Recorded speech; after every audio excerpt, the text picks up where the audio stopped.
आपल्या हक्काचं, मराठवाड्याच्या हक्काचं 21 TMC पाणी मिळण्याच्या बाबतीमध्ये आदरणीय डॉक्टर पद्मसिंह पाटील साहेब असतील, मधुकररावजी चव्हाण साहेब असतील, यांनी कैलासवासी विलासरावजी देशमुख साहेबांकडे खूप आग्रह धरला होता. इतर नेते मंडळींनी देखील त्याच्यात सहकार्य केलं होतं आणि त्यामुळे त्या काळात ती मंजुरी मिळाली होती. दुर्दैवाने म्हणावं तशी कामाला गती नव्हती, अनेक अडचणी होत्या आणि नंतरच्या काळामध्ये 21च्या ठिकाणी 23.66 TMC पाणी देण्याचा निर्णय झाला. परंतु त्यानंतर देखील बऱ्याच शासकीय स्तरावरती, प्रशासकीय स्तरावरती अडचणी कायम राहिल्या. 2014 ते 19 या कालावधीमध्ये गिरीश महाजन साहेब आपले जलसंपदा मंत्री होते आणि त्यांनी खास करून केंद्रातले अनेक विषय मार्गी लावले आणि व्यक्तिशः देवेंद्रजी फडणवीस साहेब, तत्कालीन मुख्यमंत्री महोदय यांनी या बाबतीमध्ये विशेष लक्ष दिलं. आणि आपल्याला कल्पना आहे की 19च्या नंतर काही कालावधीसाठी आपण सत्तेत नव्हतो.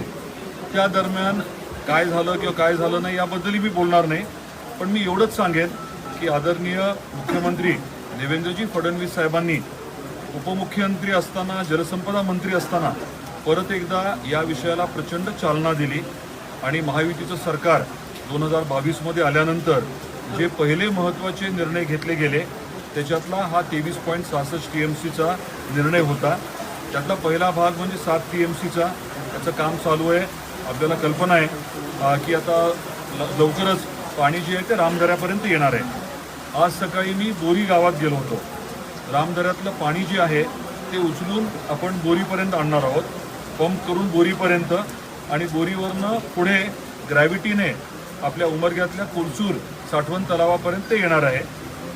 साधारण 2-2.5 हजार हेक्टर क्षेत्र जे आहे ते तुळजापूर, लोहारा आणि उमरगा तिन्ही तालुक्याचं पोलिताखाली येणार आहे. अगदी गेल्या आठवड्यामध्येच आपले आदरणीय जलसंपदा मंत्री राधाकृष्ण विखे पाटील साहेबांनी या विषयाला मान्यता दिलेली आहे. त्याचं सर्वे आणि एस्टिमेटचं काम आता सुरू झालं आहे. म्हणजे रामदऱ्यापासून कोलसूरपर्यंत पाणी आणण्याची जी प्रक्रिया आहे ती सुरू झालेली आहे. आमची अपेक्षा आहे की पुढच्या 6 महिन्याच्या आत काम जे आहे ते सुरू करता येऊ शकेल आणि त्या अनुषंगाने युद्ध पातळीवरती काम होईल.